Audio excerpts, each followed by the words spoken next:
Hello and welcome to Maximum Ian Brown and the Stone Roses, the first talking book about Ian and the band. It was written and researched by Tim Footman, music is by Amanda Thompson and it's read by Sean Jones. You can check out our full catalogue on our website at www.chromedreams.co.uk.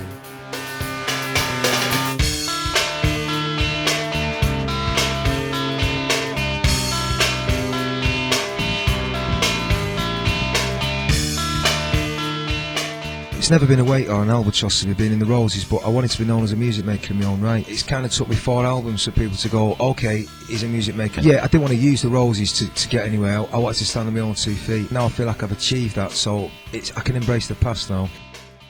Before the Stone Roses arrived on the scene, glaring blankly from beneath their pudding bowl fringes, there was rock music and there was dance music, and there was very little meeting of minds between the two genres. In the capable, if occasionally shaky hands of the 4 Northerners, the chiming guitars of the best of British rock music were inextricably fused with the irresistible pulse of James Brown and Funkadelic. Add a liberal dose of mind-altering substances, infect with the grumpy charm of Manchester, and there was a recipe for a new mongrel music that briefly outran all the thoroughbreds in the business. Any cynic could have spotted that the hedonistic summer vibes of 1989 wouldn't last, but few could have predicted that of the classic Roses lineup, it was frontman Ian Brown who would go on to enjoy the most successful solo career. Often derided for the quality of his singing, controversial because of his sullen attitude, and variously described as a madman and a monkey, Brown is one of the few authentic survivors of Manchester's finest moment. Without Brown, John Squire, Manny and Rennie, there would probably be no Oasis, and numerous other acts would, for various reasons, have followed different, less exalted paths. Their career lasted more than a decade, but they only squeezed out 2 albums. For a long while they seemed to be spending rather more on legal fees than on studio fees, and yet after their plaintive implosion at the Reading Festival in 1996, the merest hint that the band might reform is enough to provoke giddy thrills in pop fans who weren't even born during the Roses' glory days. So what was so special about the Roses? How has the 40-something Ian Brown managed to maintain his popularity in a musical universe that values airbrushed bimbosity over talent and attitude? Was Spike Island really the second Woodstock? Who and why was Cressa? And above all, guys, those trousers, what were they all about? To get the full story about one of the greatest bands of the 1980s and the continuing adventures of their wayward frontman, we need to take a short ride back to the beginning of that peculiar decade. Emergency exits are to the right and to the left, but please don't chop off my hands. All together now. Amateurs, amateurs.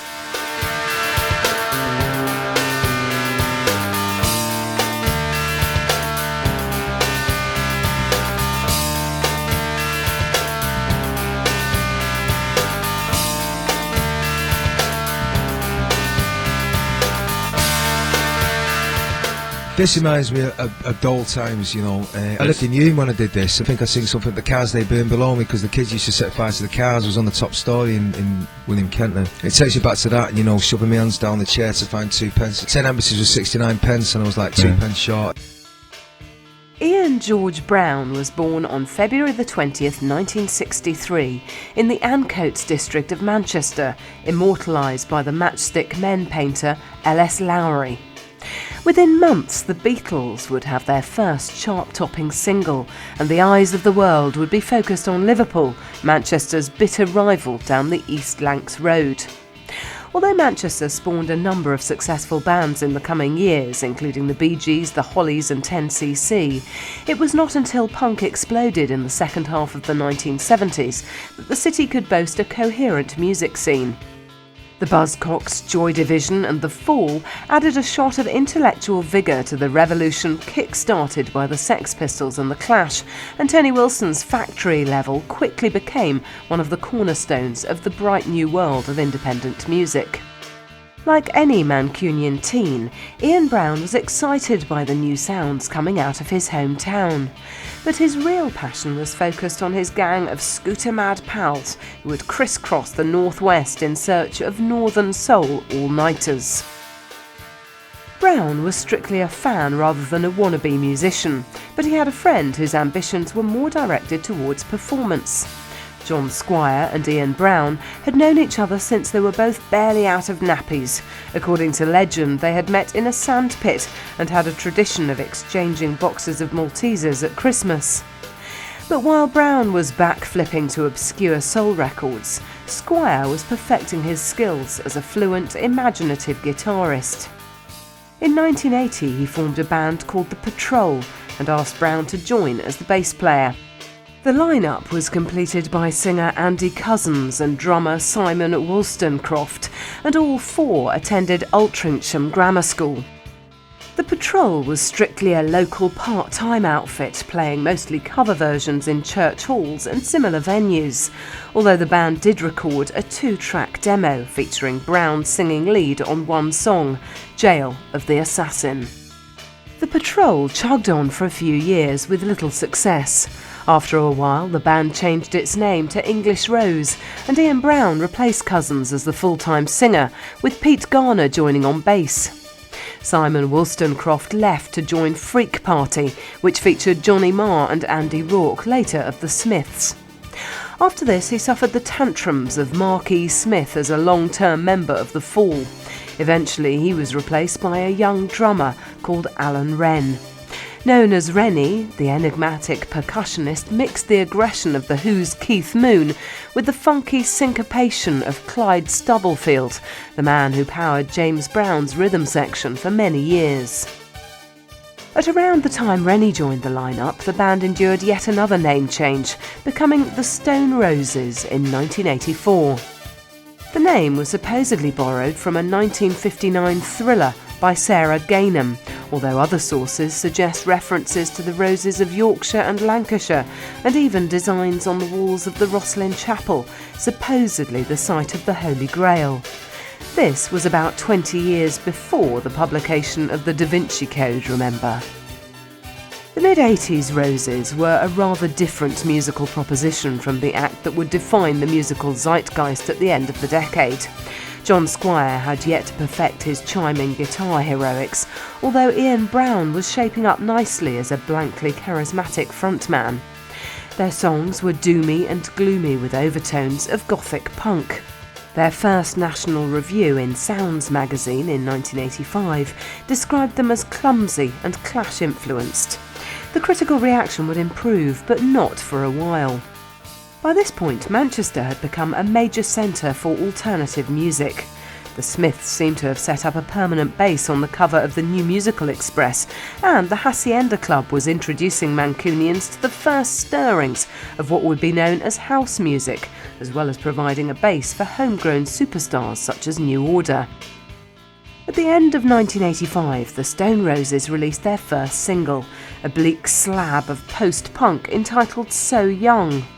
It was produced by Martin Hannett, who had masterminded such legendary slabs of Manchester rock as Joy Division's Love Will Tear Us Apart, and who would go on to work with the Happy Mondays. But in the era of Lycra and Live Aid, there was little call for such glum fare, and the release passed pretty much unnoticed. With no apparent prospect of success, it was difficult to keep a solid lineup together. First, Andy Cousins, already demoted to the humble role of rhythm guitarist, departed the lineup. He formed a band called The High, which achieved moderate success a few years later, in the wake of the musical explosion that would be ignited by his former bandmates. Sometime later, bassist Pete Garner also left. Garner's replacement was Gary Mounfield, known as Manny, formerly a member of The Mill, also known as the Hungry Socks. This was another band like Freak Party that would have limited success, but would supply personnel for much bigger acts. Drummer Chris Goodwin later joined Cousins in The High, and keyboard player Clint Boone formed the Inspiral Carpets. It was the Carpets that supported the Stone Roses when they played their first gig with Manny at Manchester's International One venue. Finally, the Stone Roses had a world-beating lineup in place. However, they didn't achieve immediate success. The release of the Sally Cinnamon single in 1987 got some national coverage, mainly thanks to a carefully orchestrated promotional graffiti campaign around Manchester. But the NME dismissed it as sentimental and macho, dull and worthy. The Stone Roses, it appeared, were just another indie rock band, destined to be a footnote in pop history.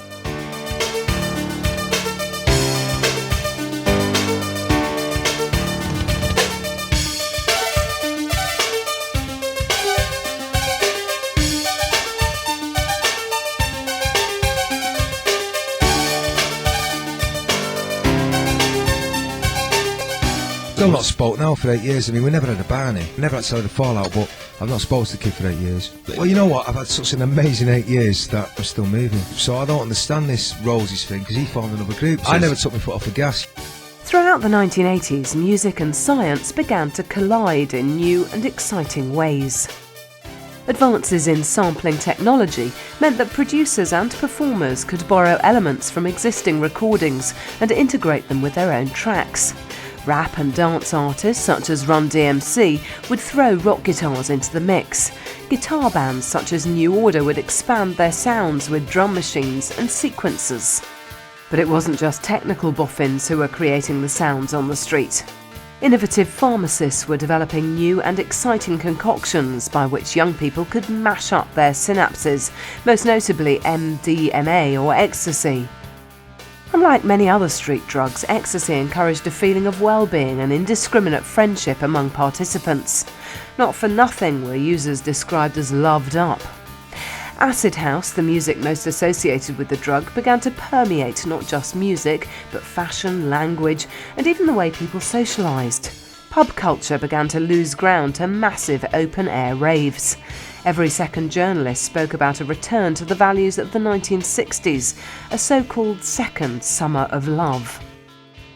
The result of these developments was that musicians and fans alike felt that boundaries and divisions were being torn down.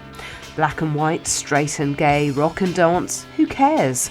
A band like the Stone Roses, taking its influences equally from white guitar rock and black funk, seemed to epitomise the quiet revolution that was taking place.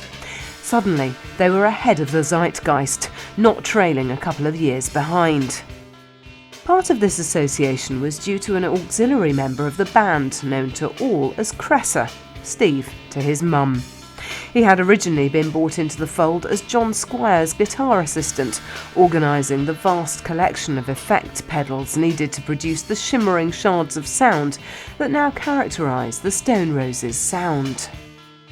When he wasn't scampering around near the guitar hero's feet, Cress also became an onstage dancer and MC, in a role rather like that of Bez in the Roses' friendly local rivals Happy Mondays.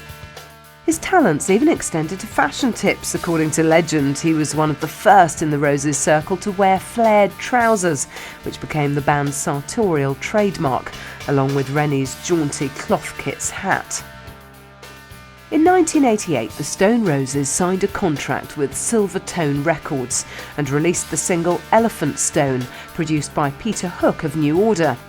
The track built on the evocative guitar sound that Squire used on Sally Cinnamon. But while his instrumental lines were consciously indebted to the 1960s, Ian Brown's curiously emotionless singing was entirely of the moment, and his glassy-eyed, coolly confident stare entirely summed up the era. Brown was never a technically brilliant singer, but his voice was as perfectly suited to the material as Squire's guitar heroics or the grooving rhythms of Manny and Rennie.